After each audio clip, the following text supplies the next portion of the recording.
morning. Welcome to the Ventura Center for Spiritual Living. I'm Reverend Bonnie Rose, and it is wonderful to see you here in person and also to know that many of you are watching online. Thank you so much for joining us this Sunday in this Kindness Cathedral.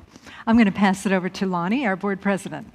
Good morning. So you're all wondering what we're laughing about. Well, Bonnie likes to wander around the sanctuary and say hi and greet people. I mean, can you believe that? Yeah, I know, shocking. Mary's trying to wrangle her up here, and she's just showing the kindness that we are known for in this beautiful center. So settle in. I'm so glad that you've joined us. You've set your intention for a beautiful day, and I'm so glad we could share it together. Thank you, Lonnie. That sounds great. And now we have Bill Hadris coming forward. He is one of the people that work in our youth and family department. And just so you know, in case you've forgotten, our youth program is reopening on September 19th. We're starting it off with a farm animal petting zoo.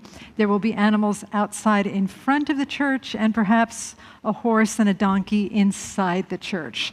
So we don't want you to miss that. I'm going to pass it over to Bill. So good morning. I'm Bill Hadris with Youth and Family. Who can recite the law of circulation? Maybe. Well, to summarize, whatever you give is returned abundantly. Love is a way to demonstrate the law of circulation. The easiest love to circulate is God's kind of love, the unconditional kind. So what are ways you can express love? Perhaps helping others, make a card, give a hug, or even listening to someone. So I invite you to close your eyes, relax for a moment, take a breath, and just think, on a scale of 1 to 10, how would you rate yourself for being able to express loving feelings? On what day? No, I'm kidding. Sorry. All right, same scale. How about when you're feeling frustrated or hurt or angry? Do you get the same number? How do you feel inside when you express loving feelings? Especially compared to when you don't feel it.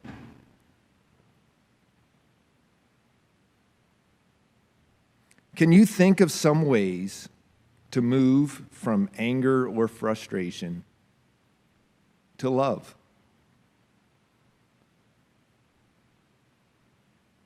Love is a path to freedom from discord of any kind.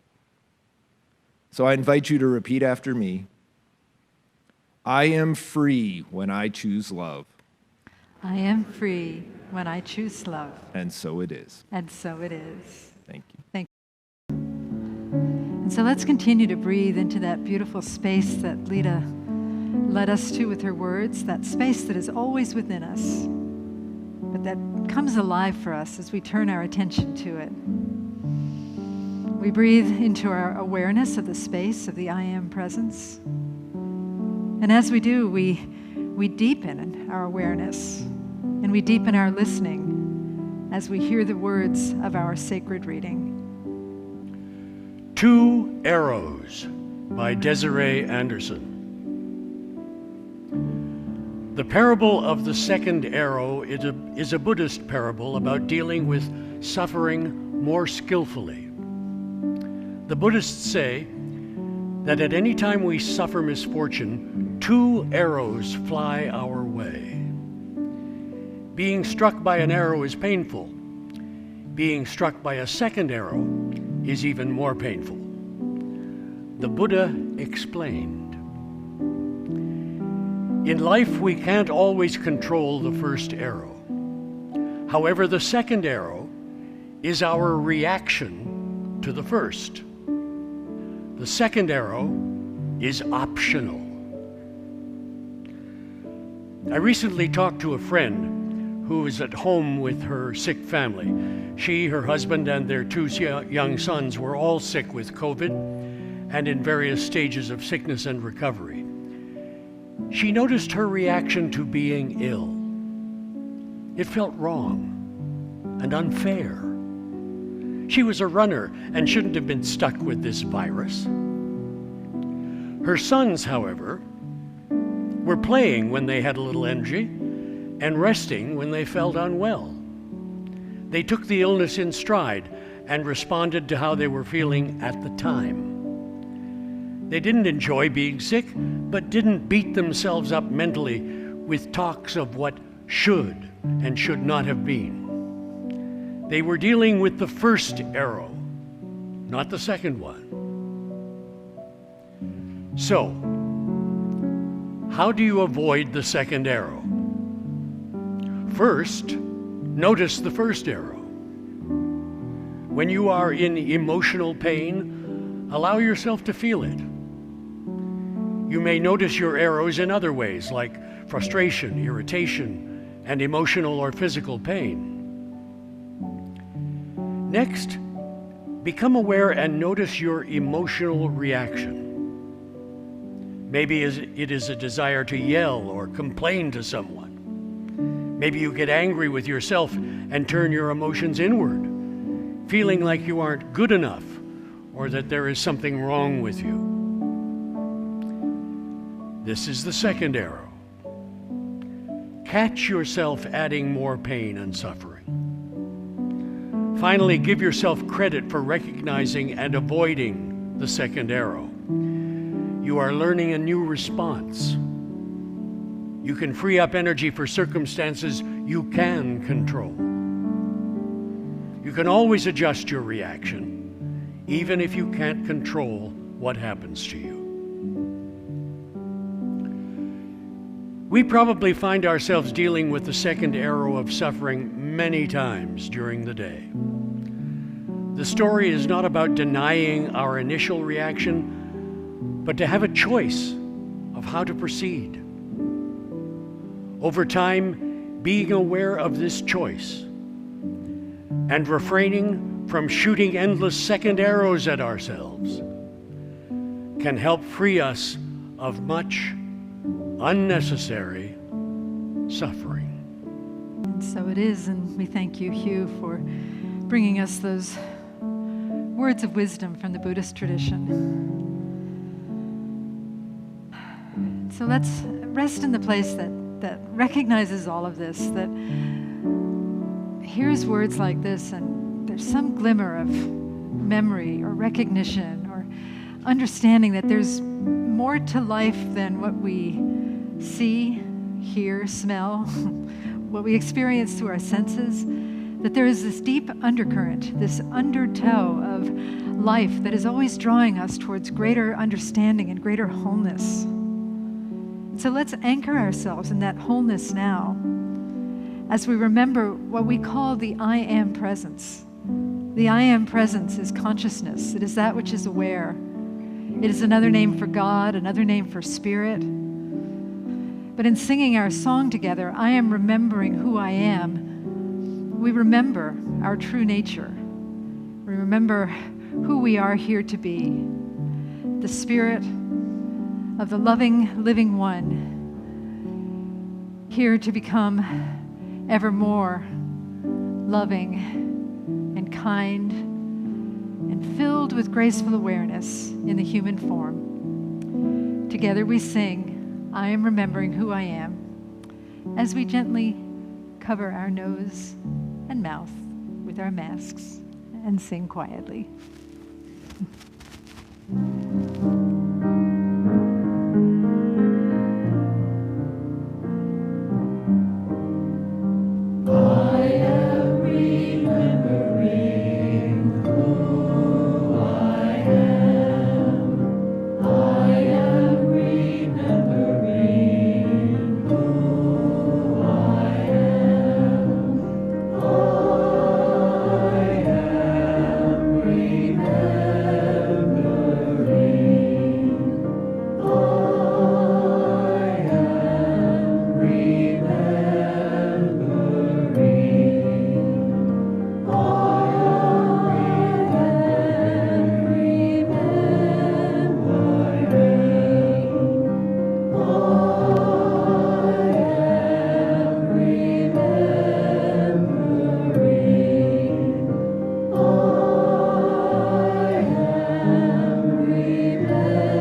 in this beautiful state of awareness where we have engaged head, heart, and body in the divine practice of remembering the I Am Presence. We rest in this awareness, and then we do our best to breathe in deeply and bring this awareness into our open-eyed state as we exhale, welcoming everything in love and in service to what is, as it is, and so it is. What are you saying? Not to put you on the spot or anything. During COVID, we had to scale back quite a bit with some of our practices. I mean, it's not like COVID's over, but in the height of COVID, we had to scale back on a lot of things that we did, and some of our singers kind of fell by the wayside. And Jennifer has been a faithful singer in this center for many, many years, and I'm just so grateful to have you back. So, welcome back. And thank you. I'm not sure if he made the cut on the program, but Michael, what's your last name, honey? Gail. Michael Gail is her husband, so welcome to him too.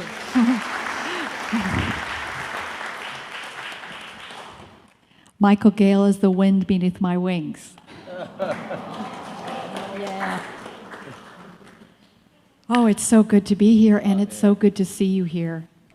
You know, it's like coming back to the grand reunion after being in exile. Rumi wrote these words, and I was so moved by them, I wrote this song after many tears.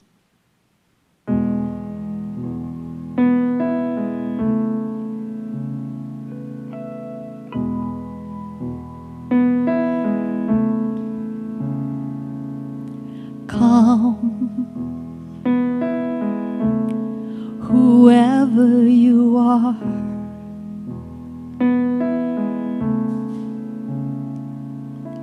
Come, whoever you are.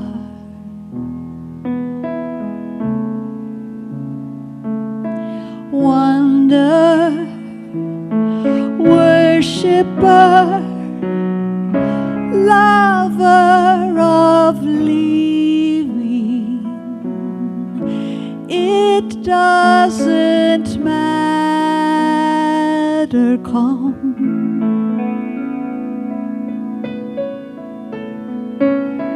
Come.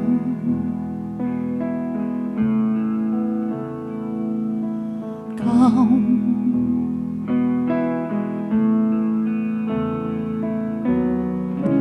Ours is not a caravan of despair.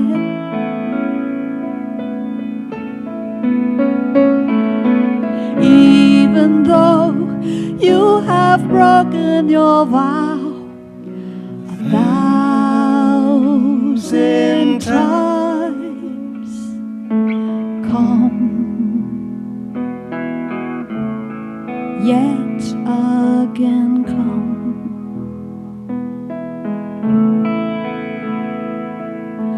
Come yet again, come.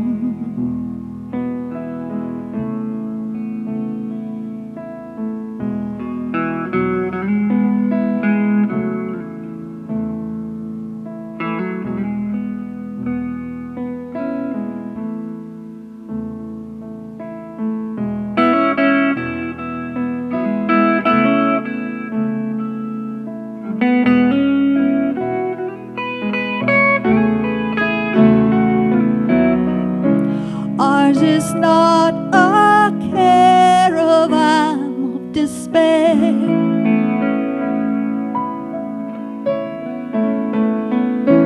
Even though you have broken your vow 1,000 times, come yet again, come.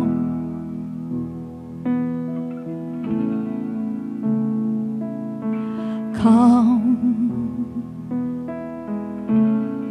yet again come.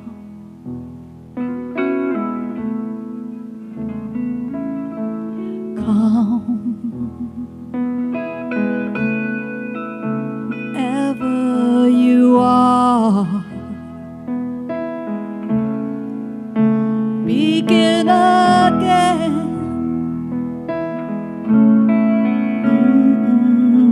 Come.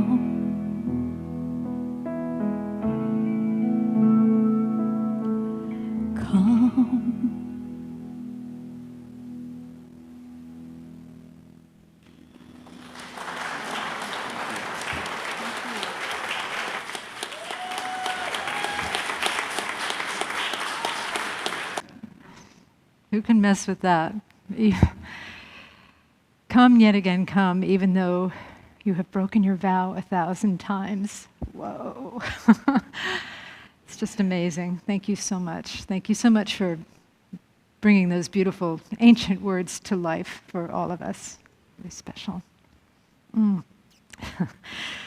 Well, my message today is called Our Pandemic Teacher. It's loosely based on a wonderful movie that some of you may have seen, My Octopus Teacher. Have you seen that? Oh my gosh, yes. Boy, if you ever doubt that we live in the middle of a mystery, go see My Octopus Teacher. It's on Netflix or something like that. I don't know, some streaming thing, and just look at the mystery that we don't even know about beneath the surface of the waters. It's just an amazing movie. It's a really, really good movie and a beautiful film. Unlike the film Our Pandemic Teacher, which actually in its own way is fine. You know, I didn't think I'd be talking about this on this day. I thought, like many of us perhaps, Lonnie and I have a whole skit worked out for this, but when the pandemic started, say, you know, February, March of 2020, was it? Yeah. Lonnie and I thought, yeah, 6 weeks, we got this. It's okay. Lonnie's our board president. And here it is. We're, you know, pushing 2 years now, and we're still addressing this pandemic, and I think it must be that the little stinker has something else to teach us, you know, that we still have something to learn from it. So I'm speaking about this today, and also from the lens of a very personal perspective, because as many of you know, I wasn't here last week, and I thought I had a touch of the COVID. Turns out I didn't, but I thought I did. It was actually some sinister grape leaves that I ate, sinister stuffed grape leaves that obviously had an agenda to poison me, but it felt an awful lot like COVID because I had a lot of the symptoms. It started out when on Wednesday morning I woke up and I felt irritable and uninspired. And I thought, well, you know, you're German, you're a Virgo, you can push through this. I mean, it's only Wednesday. I've got till Sunday to come up with something to say, and there's a lot to do, but you know, whatever, I'll come up with something. And I just kept getting this inner voice, no, you are uninspired and you're irritable. So I called up Jennifer Gadberry Hadras, our guest speaker of last week, who did a fabulous job. Thank you very much.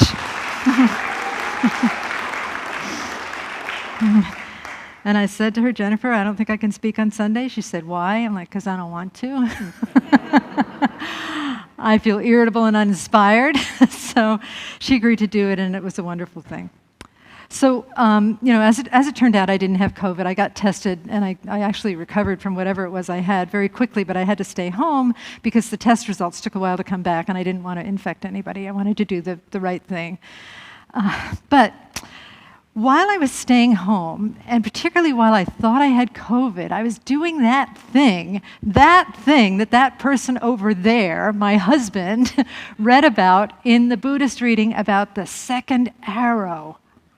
The second arrow. For those of you who are tuning in late, in Buddhism, you know, okay, there's suffering. It's like getting struck with an arrow, but then there's a second arrow that you take, and you take it in your hand, and you poke yourself with it, like the shower scene in Psycho, like weep, weep, weep, with your.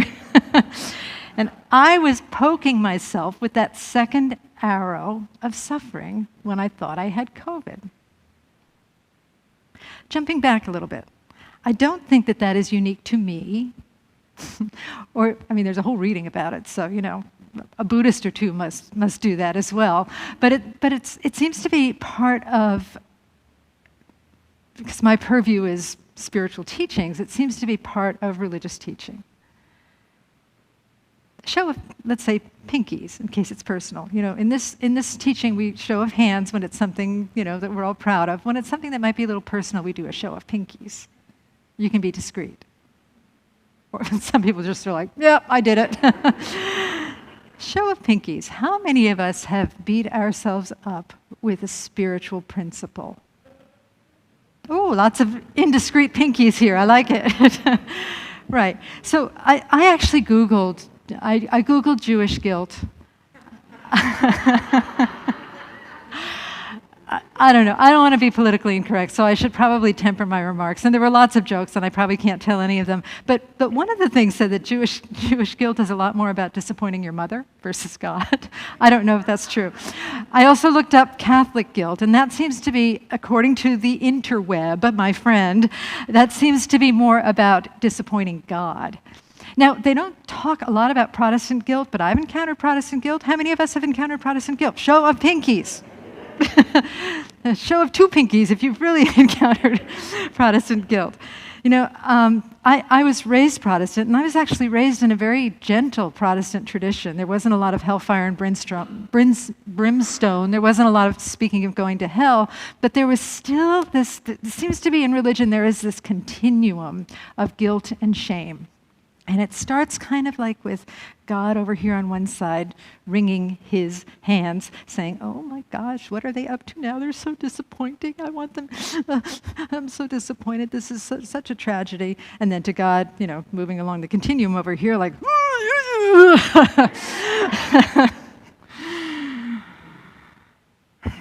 there's a continuum, and we get to see where we fall on the continuum. Now, what does this have to do with our teaching, Science of Mind, where we're supposed to be beyond all of that? We're not beyond all of that because we're human, and we can still take any good thing and use it against ourselves. Have you noticed? Have you noticed? Any good thing? Okay, David has noticed. Thank you, David. Please, elaborate. No, I'm kidding. We can take any good thing and use it against ourselves. I think the standard Science of Mind bat that we use is when something goes wrong, our second arrow is, what is wrong with my consciousness that I created that? Oh. When I had cancer 11 years ago, and I remember hearing scuttlebutt around that Reverend Bonnie must have cancer consciousness. Okay, that's all right. I counsel people who get illnesses or have difficulties in their life, and they often will talk about, how did my consciousness create this? What am I doing wrong? How can I be more ashamed and guilty than I already am, basically? When I came down with what I thought was a touch of the COVID, I have to say, I thought I was beyond this, but I did start to think about, what if I have COVID consciousness?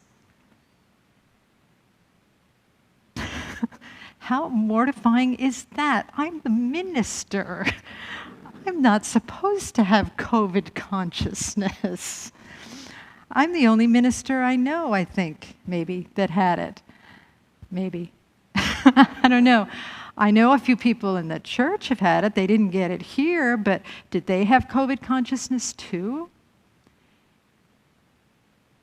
A little aside there. When we start blaming and shaming ourselves for having, say, COVID consciousness or cancer consciousness or whatever consciousness, lack consciousness, isn't there a little bit of arrogance in that?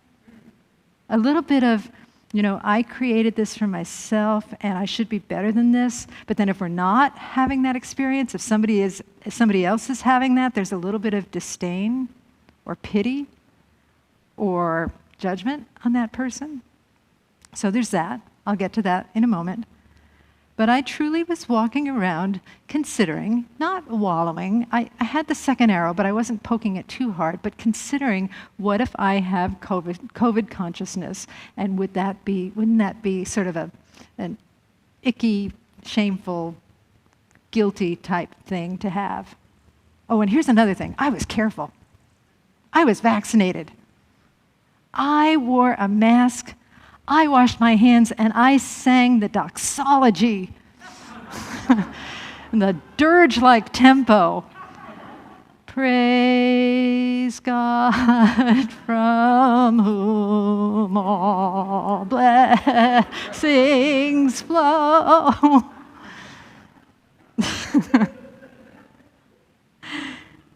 I'm hearing echoes of the doxology over here.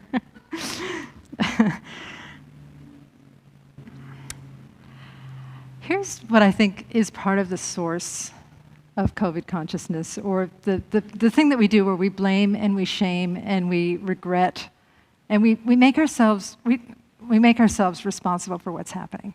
You know, I don't want to make this talk just about me. It's really about all of us. It's for any of us that have had something happen and been ashamed of ourselves that we couldn't control it. It's for any of us that have had something happen and have felt judgment on ourselves, or shame, or guilt, or regret, that if only our consciousness had been a little bit higher, this wouldn't be happening. It's for any of us that have tried to control the entire universe. It is for any of us that have tried to control other people. It's for any of us that are just thinking that spirituality means that everything goes according to my plan. Again, show of pinkies. Anybody ever feel that way? Right. It's not true. But anyway, here's what I think is the source of that type of consciousness. That type of consciousness that I'm talking about is like, if I just do the principles right, if I just do whatever religion I am, Catholicism, Judaism, Buddhism, New Thought, Ancient Wisdom, which is what we are, if I just do it right, then everything in my life will flow perfectly according to my version of what perfect is. I think that's what this is about.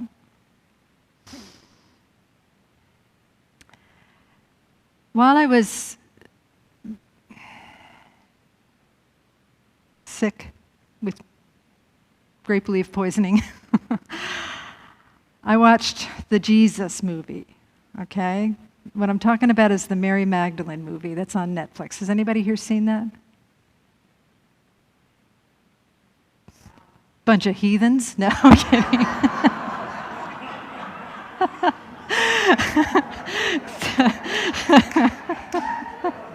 Except for Bernie.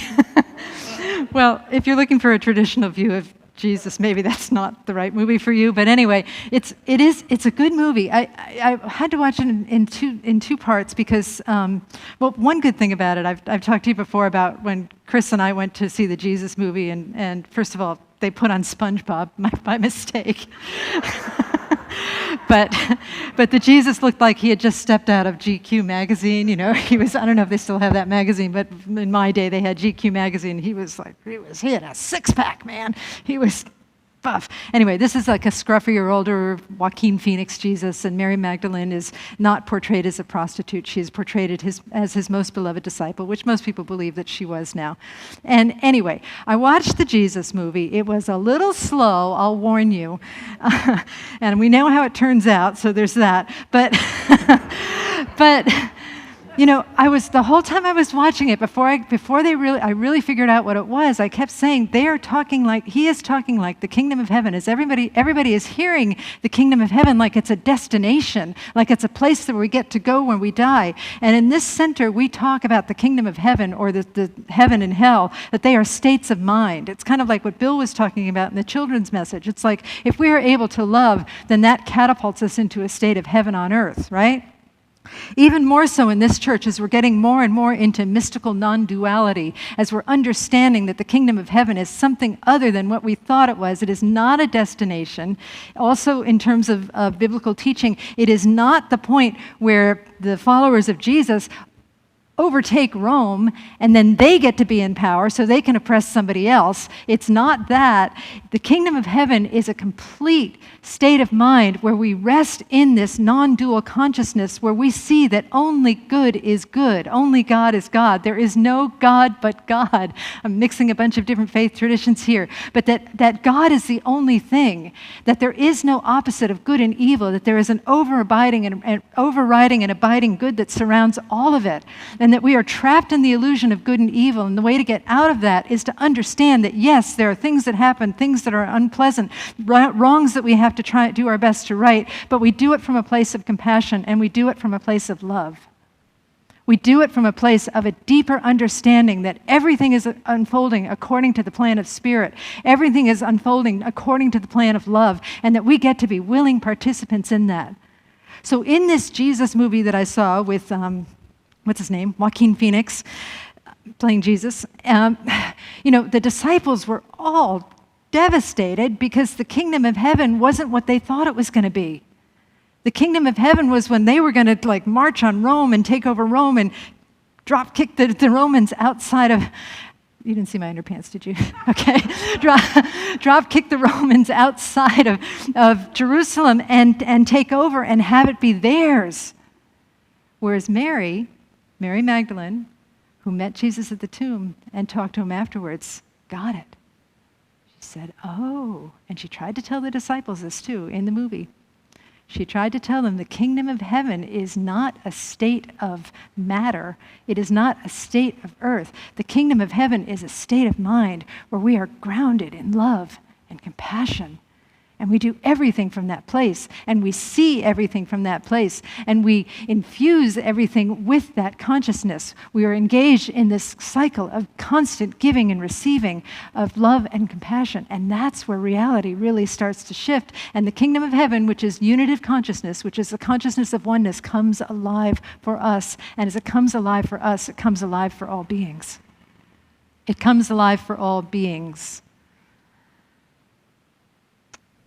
I'm always drawn to this quote by Joel Goldsmith. Joel Goldsmith was a contemporary of our founder, Dr. Ernest Holmes, and Joel Goldsmith wrote, "We are not seeking greater matter."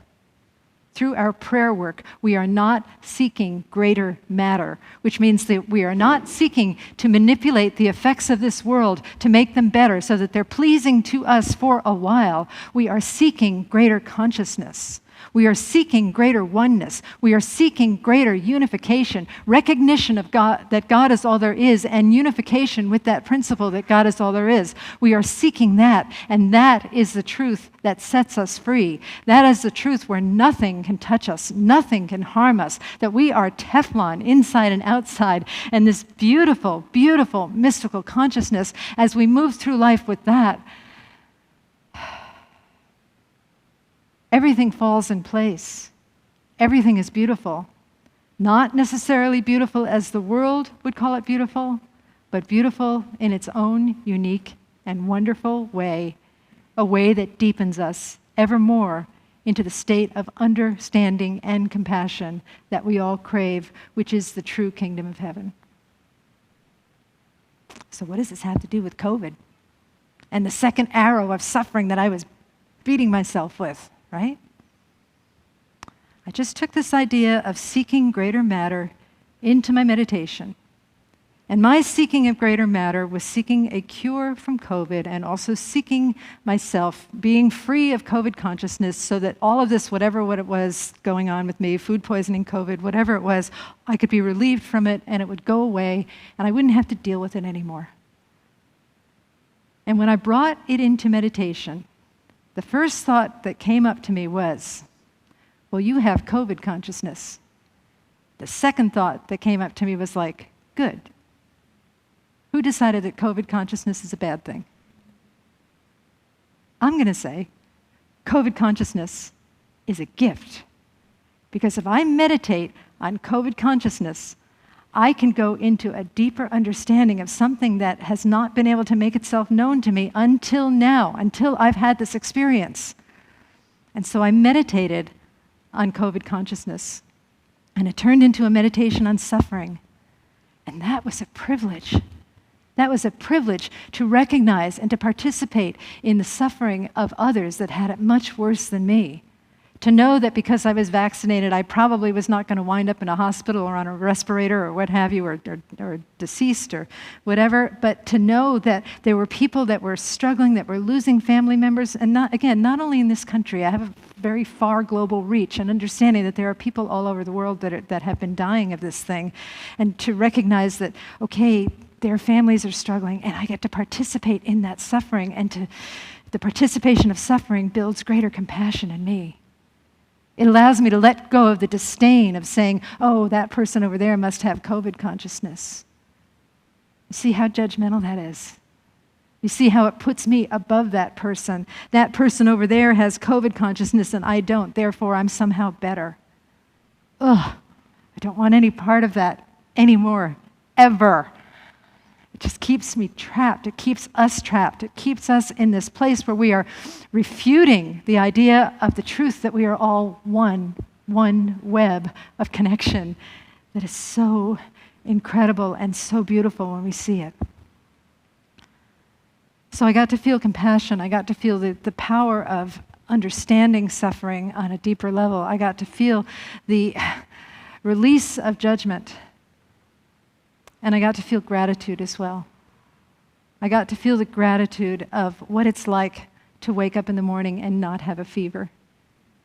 What it's like to go about my business, feeding the dogs, chasing after the 20-pound rabbit in the backyard, doing what I do without a splitting headache.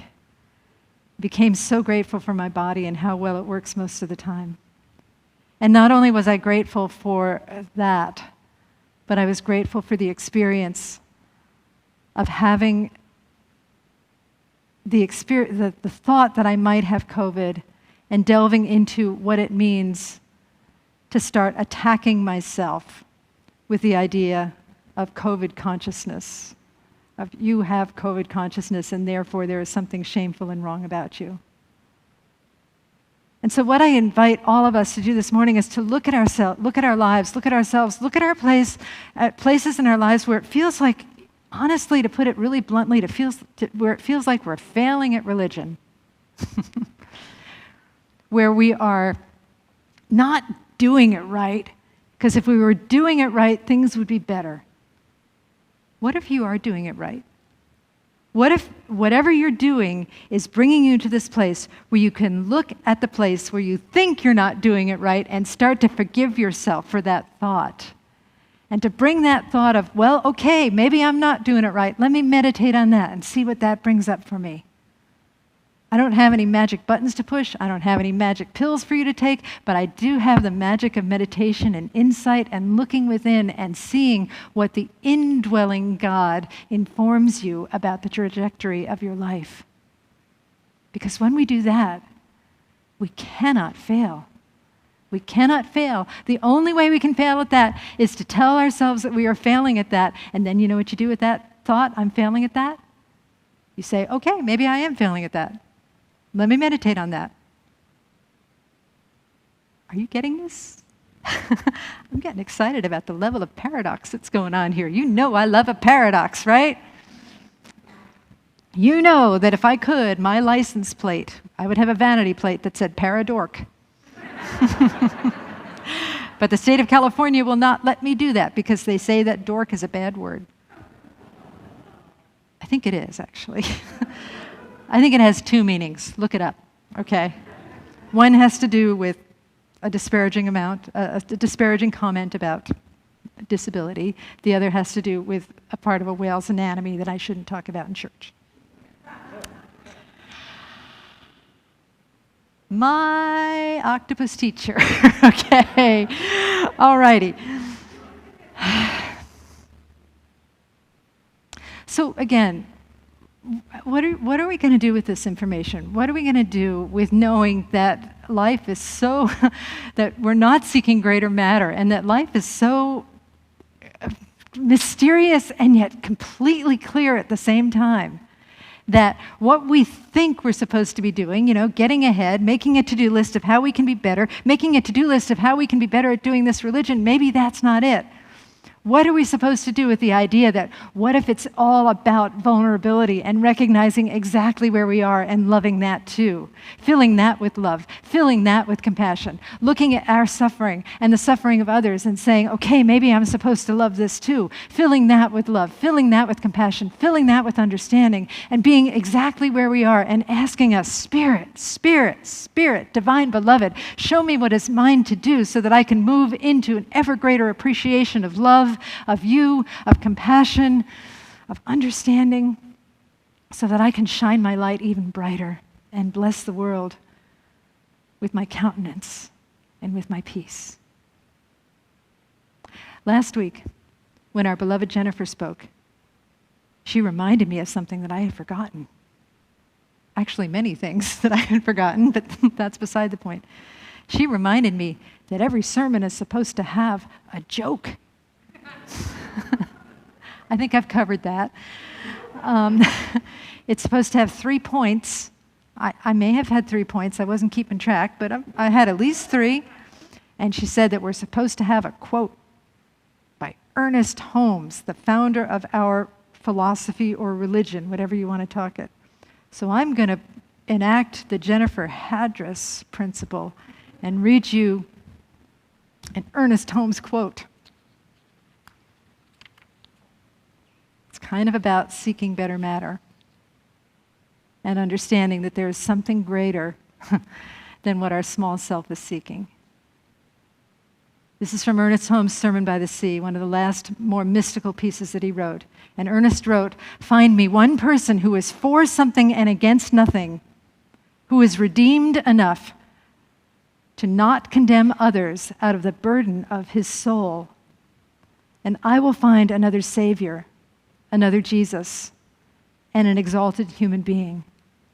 And then I translated that in the context of this talk. Find me one person who refuses to fight with COVID consciousness, who refuses to fight with lack consciousness, or illness consciousness, or injustice consciousness, or shame consciousness. And find me one person who does not condemn these things in herself or others, who does not condemn them, who does not empower them with pain and misperception and resistance.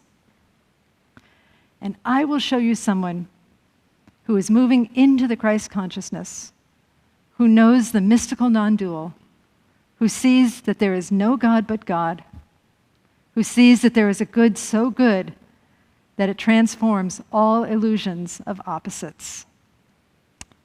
Together, let us rest in that enlightened perception of good, and we will be both humbled and exalted. And when we are humbled and exalted, that's when we know we've got it. Yes. Let's do that now. Let's pray.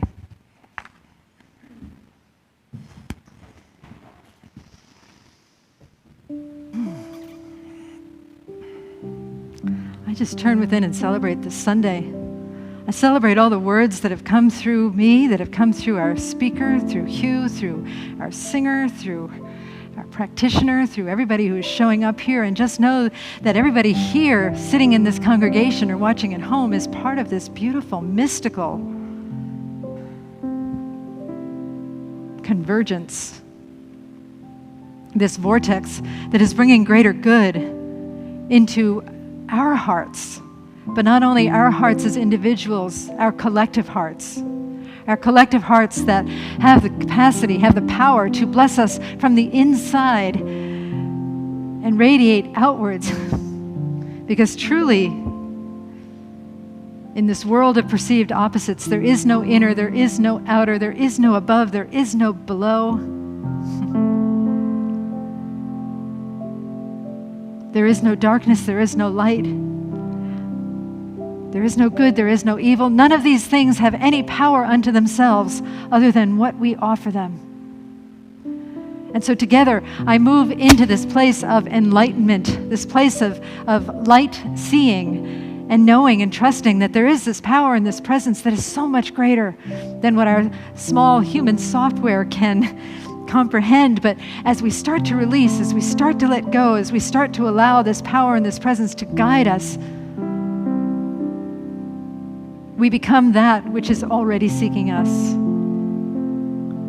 We are homesick for our wholeness, and our wholeness is homesick for us. And so we converge together to come home to the truth of being that we really are. And as we become it, the whole world becomes it. And so I'm so grateful for this time together, so grateful for all of the transformation that I know has happened today. Whether we can see it or not, I know that transformation is occurring here in this spiritual center, in all of its participants and in all of the lives that we touch.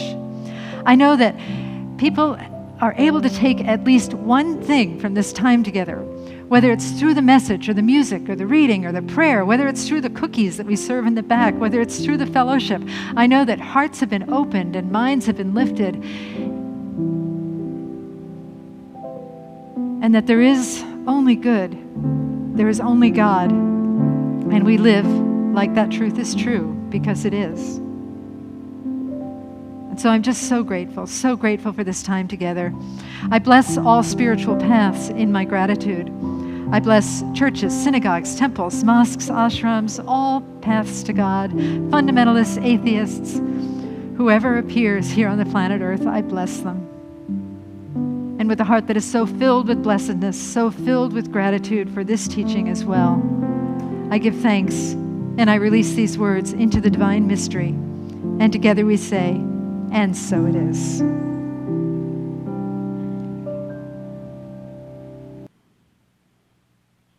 Thank you, Reverend Bonnie.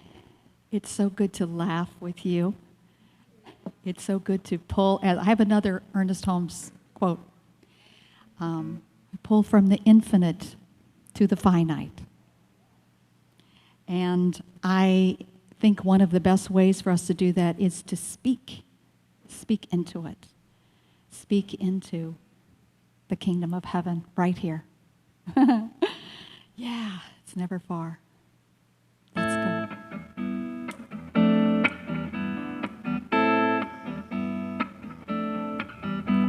Speak into life. Speak into being. Speak into love. Speak into oneness. Speak peace to ourselves and each other. Peace to all living things. Yeah? Speak into light. Speak into plenty. Speak into joy. Speak into wholeness. Speak love to ourselves and each other. Love to all living things.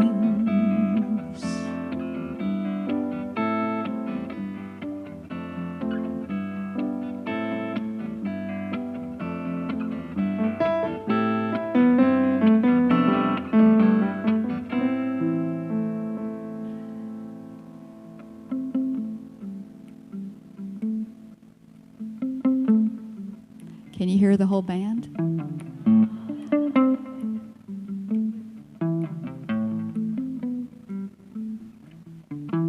I am a conduit of divine energy. My voice is creative. My word is powerful. I am not limited by any human concept. Life does not limit me. Opulence does not limit me. Love does not limit me.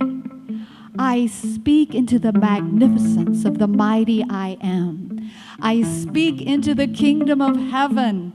I am that I am.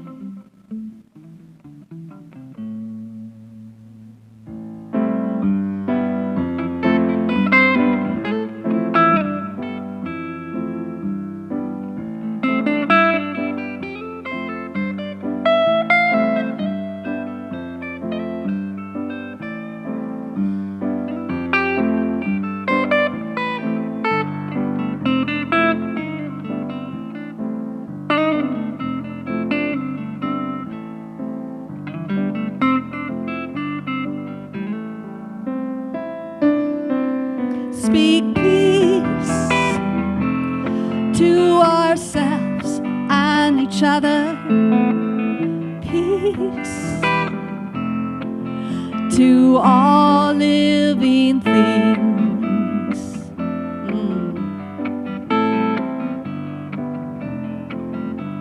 Speak into life. Speak into being. Speak into love. Speak into oneness. Speak into beauty, unity, harmony. We can go on and on, can we not? Speak.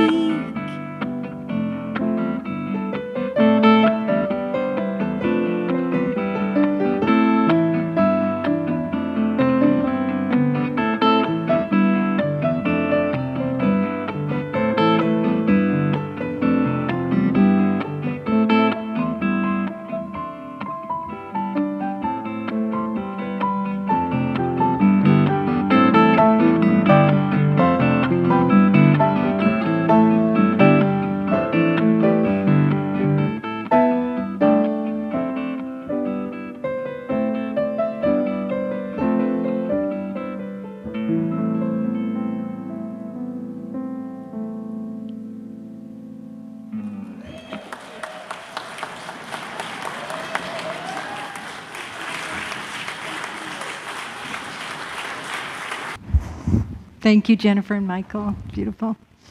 All righty, just a few announcements and then we're good to go. I'll make these real quick. So, I think we're missing the envelope for the flowers. Oh, Lonnie has it, okay. Lonnie, what you doing hogging up the envelope? I stole it. You stole it? What kind of a board president are you? Yeah. Well, a little birdie told me this might be for someone that wouldn't like to have it. Okay. And would probably read it incorrectly. I'm just Okay. assuming. Oh, So, since you have sort of an Academy Award outfit on today, yes. it's very nice. I'm going to see who this is for. Okay.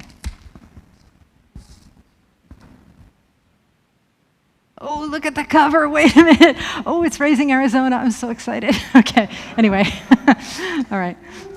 Today's flowers are lovingly dedicated to our very own and most definitely one-of-a-kind minister in celebration of her birthday. Aw, thank you.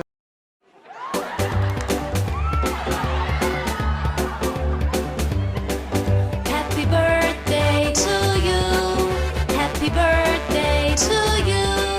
Happy birthday, happy birthday, happy birthday to you. So the Wednesday meditation is Kindness Awaken Circle. Really? Oh, second meditation, yes. And that's facilitated by Peter Frank, and that's Wednesday evenings. It's on Zoom. We're keeping the meditations on Zoom for a while. You can find out the information on the website. We have a membership class today. If you're interested in joining the church, if you're curious about joining the church, we're having a brief membership class with Lonnie and myself here in the sanctuary. So come on down. We'll give you some information about what it means to be. We won't force you to sign anything unless you want to. And we'll be good to go. Next Sunday, we're honoring our practitioners who are great, wonderful prayer ministers in the church. If you want a prayer with them after the service, you can come up here and get a prayer with them. But we just celebrate them every Sunday because they're such a blessing to our center. Youth and Family grand reopening, I mentioned this already, but it's September 19th, and we have a special guest singer, Shanti Kettles, who's a youth singer, and we've got a petting zoo and a whole lot of fun. Right. And then we've got several outreach opportunities. We're still serving at Family to Family months, first Monday of the month. So go ahead and look at the website for that. Also, we're donating small items, household items for people that we are helping rehome.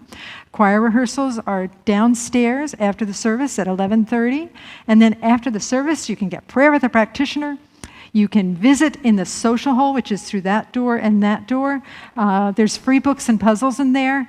If there's somebody that you see sitting near you who's new, who may not know the ropes of going into the social hall, it can be a hard room to work. So go ahead and bring them in there. At least show them where the free books and puzzles are, and show them where the food is too, coffee. You can take off your masks while you're eating in there if you want. And then we've also got little cards and whatnot that tell about the center if you'd like to share them with your friends. And also we invite you to share the live stream as well. Classes, you'll do it. And I just want to make it really clear, you don't have to be Christian or Christian-oriented to take this. You just have to be open-minded and interested in oneness, in becoming more of who you truly are. Okay? That's all for the announcements. So we're going to turn within, and I'm going to copy Jennifer, who read this prayer as the benediction last week, so I'm going to do it too. So let's turn within, and we breathe in deeply, and we go to this place of grace and centeredness as I read you these words.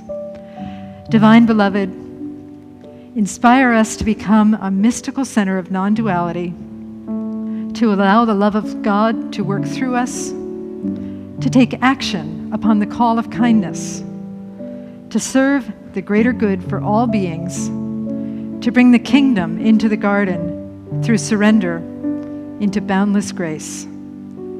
We are yours, you are ours, all is well, and so it is. I release these words and let it be. Namaste, everyone. Thank you for joining us.